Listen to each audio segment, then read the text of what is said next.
Troy Dannen is set to be the new athletic director out there in Lincoln. He was hired at Washington in October of 2023 to be their athletic director. Hired Jed Fish. Previously, he was at Tulane for the better part of last several years. 2015 to 2023. Couple of key pieces to look at here with this, because if you're a college football fan in Lincoln, Nebraska, rooting for the Huskers, you're kind of like, okay, what's the angle here for us from a football perspective? I don't know that it's going to be tremendously impactful for the 2024 season, but just from a broad scope, I think it's worth unpacking a little bit. When he was at Tulane, when he was at Tulane, they had a lot of success on the field.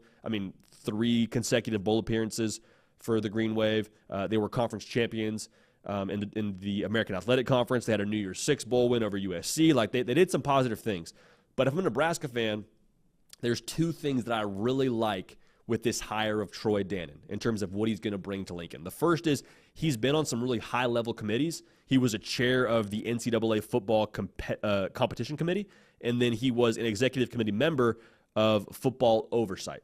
So do those positions hold a lot of weight with him being the AD now at Nebraska? Who's to say? But the thing that tells me is he understands the future of college football. He's been in some rooms and talked to some people now that have talked about the way this thing is trending going forward.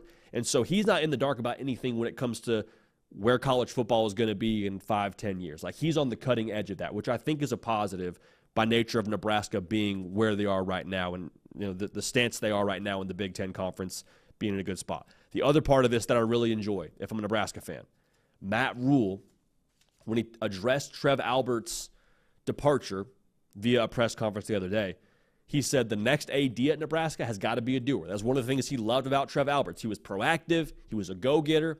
He was not a guy that's going to say, okay, we'll kind of see how this landscape shifts and then we'll react. He's not reactive. He's proactive. And Troy Dannen, I think, fits that mold, led multiple fundraising projects at Tulane and was successful in doing that.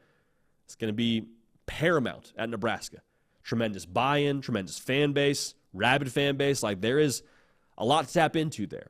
And so if Troy Dannen can tap into that effectively and be proactive in tapping into that effectively, that's going to be a tremendous course setter for Nebraska football over the course of the next couple of seasons. Again, this is a massive title. It's a massive hire. But if you're a Nebraska fan, success of your football program goes back to Matt Rule and everyone in that locker room and on that roster. Troy Dannen, as good of a hire as this is, in my opinion, he's not catching passes. He's not throwing touchdowns. He's not calling plays. He's helping oversee the athletics department. He is overseeing the athletics department. That's what he's doing. So unless there's an issue, it's not going to have a tremendous impact on Matt Rule in the day-to-day. But, again, I think Matt Rule in Nebraska football, the arrow is pointing up. But good for Nebraska going out and getting their AD. And I think Troy Dannen was a really solid hire. I don't pretend to be an expert in athletic directors, but I think Troy Dannen's a solid hire for what he brings to the table and for the way that Nebraska football is trending into the future.